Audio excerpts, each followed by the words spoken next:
আমরা তাহলে একটা প্রবলেম সলভ করে ট্রাই করি। আমাদের ফল 23 4-এর বিতে যেটা আছে, ডিজিক্সট্রা অ্যালগরিদম অ্যাপ্লাই করে আমাদের এখানে মিনিমাম পাথের রাউটিং করতে হবে। সো আমরা এটা যদি ট্রাই করি, ফার্স্টে এখানে সোর্স হচ্ছে ই তে, এন্ড দেন আমাদের টার্গেট হচ্ছে টি তে। তাহলে সোর্স, লিখলাম কস্ট।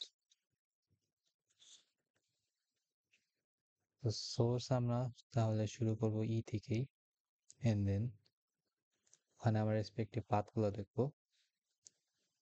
সো ই থেকে আমরা এতে যেতে পারতেছি, এফ এ যেতে পারতেছি, কে তে যেতে পারতেছি। অতএব আমরা তাহলে তিনটা পাথ পাচ্ছি, ই এ, ই এফ, ই কে। এবং ই এর জন্য আমার কস্ট গুলো হচ্ছে 1 3, ই এফ এর জন্য হচ্ছে 1 3, ই কে এর জন্য হচ্ছে 1 2।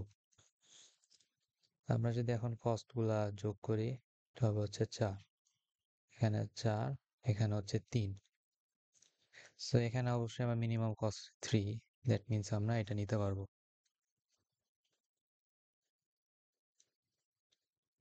সো এটা যদি আমরা নিই ই কে,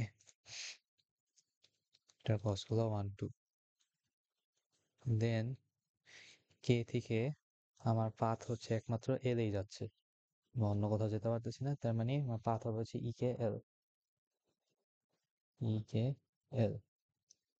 এবং এটার কস্ট গুলো অবশ্যই কিভাবে বের করবো, ওয়ান এর সাথে এখানে আমার যে নতুন পাথ আছে সেটার কস্ট গুলো যোগ করতে হবে। দেন ওয়ান এর সাথে এই ওয়ান, দ্যাট মিনস এটা হবে হচ্ছে 2, 2 এর সাথে 2, দ্যাট মিনস এটা হবে হচ্ছে 4। সো ই কে এল 2 আর 4 যোগ, 2 আর 4 যোগ করলে হবে হচ্ছে 6। ওকে, সো এখন এই কটা পাথের মধ্যে আমার এই দুইটাই মিনিমাম, ই আর ই এফ। সেটার আমি যে কোনো একটাই নিতে পারি, কোনো অসুবিধা নেই। সো আমি যদি ই এ নিতে চাই, এটা নিব হচ্ছে 2। সো ই এ 1,3। এ থেকে আমরা একমাত্র বিতে যেতে পারবো, that means E A B. So 1,4, আচ্ছা না, 1,4 তো না, এটা যোগ করতে হবে। সো ই এ বি তে যদি যোগ করি, এখানে হবে হচ্ছে 2,7 equals to 9। ওকে, দেন আমার এখন সবচেয়ে লিস্ট কস্ট হইতেছে আবার ইএফ এ। সো আমাদের এখন ইএফ নিতে হবে।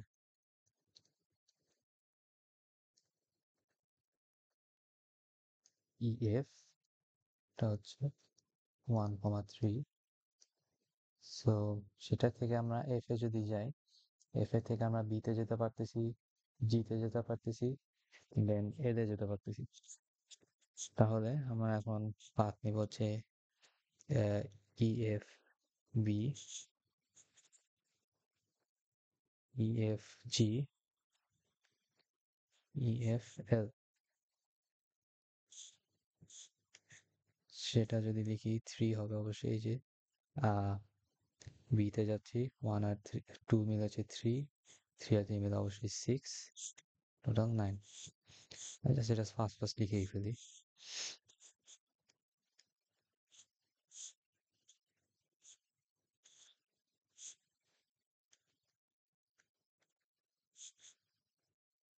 ওকে, তো এখন আমার সবচেয়ে লিস্ট গেইন আমি পাচ্ছি ইকে এল এ। দ্যাট মিনস আমাকে ইকে এল এখন নেক্সট পার্টটা নিতে হবে।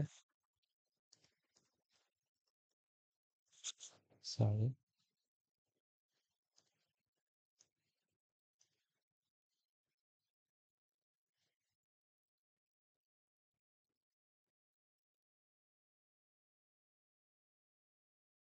সো আমরা যদি ইকে এল নেই,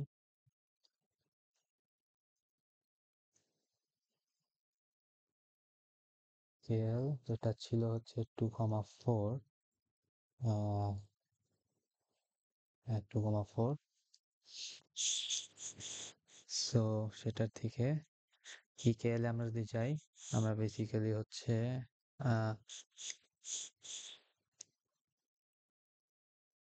এফ এবং এম এ যেতে পারবো। দ্যাট মিনস আমার দুইটা পাথ আছে এখানে, E K L F and then E K L M.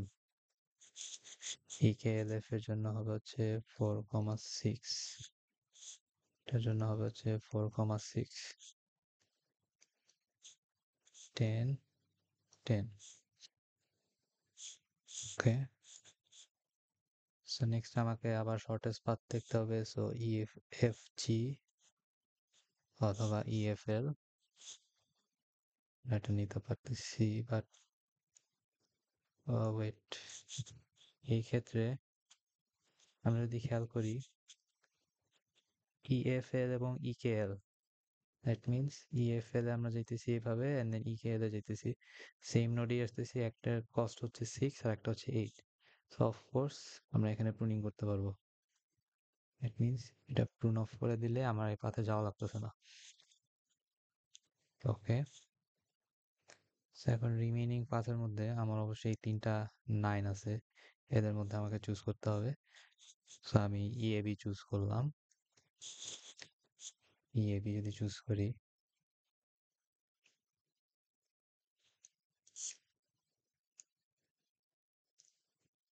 ইএবির ক্ষেত্রে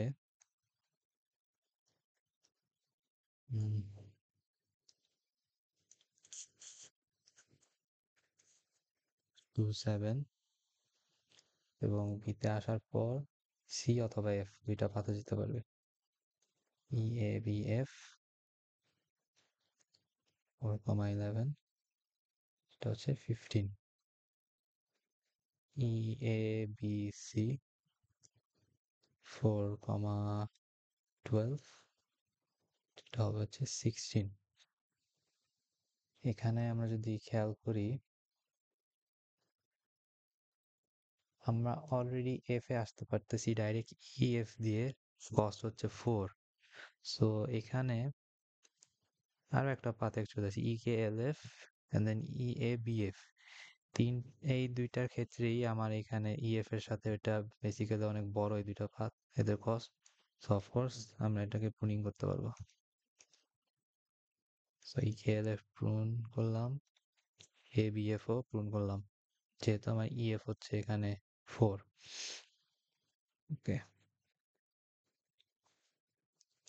দেন আমরা যদি খেয়াল করি, এরপর নেক্সট আমাকে নিতে হবে হচ্ছে আবার ওই 9 এর মধ্যে যে কোনো একটা। সো নেক্সট আমরা ই এ ইএফ বি ইএফপি নিই।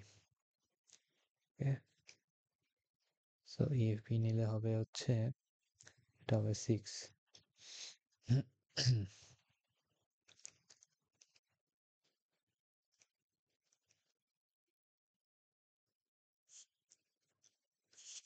ইএফপি 3,6।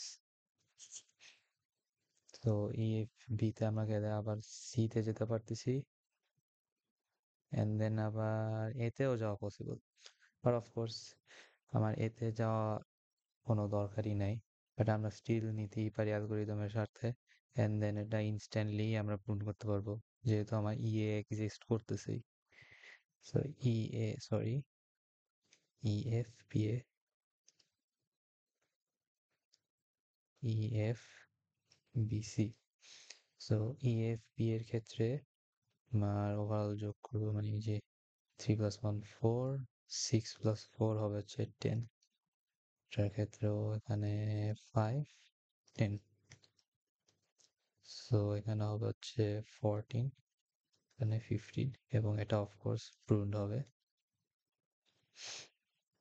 এন্ড দেন সি তে আমরা অন্য কোনোভাবে, ইয়েস, ইএবিসি এন্ড দেন ইএফবিসি। আমরা দেখতে পারতেছি ইএফবিসি আমার হচ্ছে কস্ট কম, ইএবিসি তে বেশি, সো আমরা ইএবিসি হচ্ছে প্রুন করতে পারবো। দেন হচ্ছে যদি খেয়াল করি, আমার অন্য কোনো, না অন্য কিছু এখন আপাতত আমরা পূরণ করতে হবে না। So আমরা সিম্পলি নেক্সট হচ্ছে ইএফ জি, আমরা এটাকে এখন নিব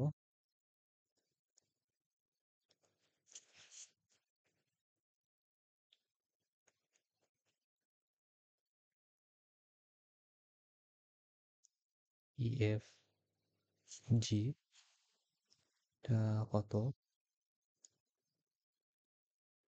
3,6,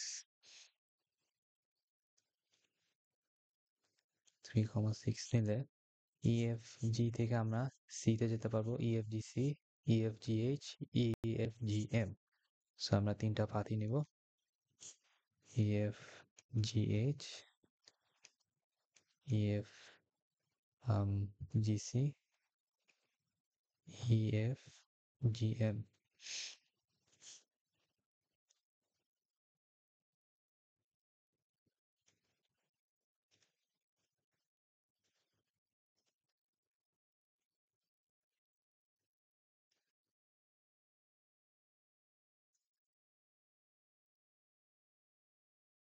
ওকে, সো এম এ আমরা অলরেডি ই কে এল এম দিয়ে গেছি, and then আমরা ইএফ জি এম এ আবার আসছি। সো এখানে 10 আর এখানে 14, সো অফকোর্স আমরা ইএফ জি এম কে পূরণ করতে পারবো। ওকে,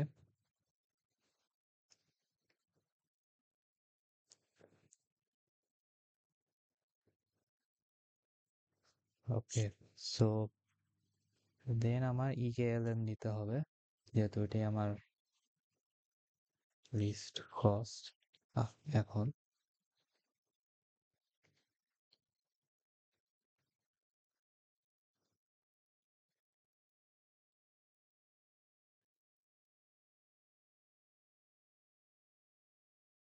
এল এম ওটা দেওয়া হচ্ছে 4,6। সো আমরা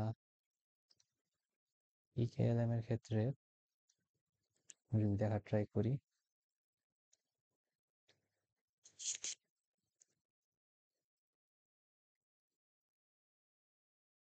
ই কে এল এম থেকে আমরা যদি দেখি, আমরা এখানে একমাত্র টিতে যেতে পারবো। সো ই কে, সরি, আমরা অ্যাকচুয়ালি জিতেও যেতে পারবো। সো ই কে এল এম জি, ই কে এল এম টি, কস্ট যোগ করলে 7-8, এখানেও 7-8। আমরা অ্যাকচুয়ালি দেখতে পারতেছিলাম যে এখানেও এক ধরনের টাই হচ্ছে, এবং এই প্রবলেমটার একটু ইউনিকনেস এটাই যে আমার এখানে ম্যাক্সিমামই হচ্ছে অলমোস্ট টাইড হচ্ছে। সো দ্যাট মিনস আমার সিলেক্ট করতে গেলে হচ্ছে আমার বারবার চিন্তা করতে হয়, এবং সিলেক্টের পরবর্তীতেও আমাকে আবার আরেকটা নেওয়া লাগে, আবার প্রুনিং এর অপশনও কমে যায়, এরকম একটা ব্যাপার থাকে। সো এটাই দেন হচ্ছে আমরা যদি খেয়াল করি এখানে ইএফবিসি, ইএফজিসি দুইটার ক্ষেত্রে 15, এই জন্যই পূরণ করার অপশন নাই এখানে। ইএফজিএইচ এন্ড দেন আরো যেগুলাই দেখি, তো মোটামুটি এই যে এরকম থাকার কারণে আমার এই দুইটাই নেওয়া লাগে এবং চেক করা লাগে যে কোনটার ক্ষেত্রে কোনটা হবে। ওকে, সো ব্যাপারটা হচ্ছে আমরা অলরেডি এখানে টার্গেটে পৌঁছে গেছি, বাট আমরা কি এটা একদমই শিওর যে আমার এখানে এই 15, এখানে আমার এটা টার্গেট হবে? এর একটা রিজন আমরা যেটা বলতে পারি, যে আমরা এখানে যে কয়টা পাথ চেক করতেছি আমার রিমেইনিং হচ্ছে সব কয়টাই পূরণ করার পরেও, যেমন এখানে আমরা যদি খেয়াল করি এই 15 এক্সিস্ট করতেছে, এই 15 আমার সব কয়টা পাথই 15, এবং পরবর্তীতে আমি যে কয়টা পাথই নেই ইএফবিসি, ইএফজিএইচ, ইএফজিসি, ইট মিনস আমাকে প্রত্যেকটারই আরো এডিশন করতে হবেই, এবং এডিশন করার কারণে আমার অ্যাকচুয়ালি গেইন কমবে না, বাড়তেই হবে, কারণ আমার এখানে কোনো পাথে জিরো নাই। দ্যাট মিনস ইএফবিসির পর ইএফবিসি আমাকে টিতে যাওয়া মানে হচ্ছে আরো D, E, H T, D C G M D যেভাবেই যায় আমাকে 15 এর বেশিই হবে, গ্রেটার দেন 15 হবেই। EFGH এর ক্ষেত্রেও সেম, EFGH, কারণ আমি অলরেডি কে এল এম টি তে 15 পাচ্ছি। সো EFGH এখানে আমি যদি 15 দেখি, মানে এটা আরো যোগ করলে আমাকে আরো 15 বেশিই যাচ্ছে।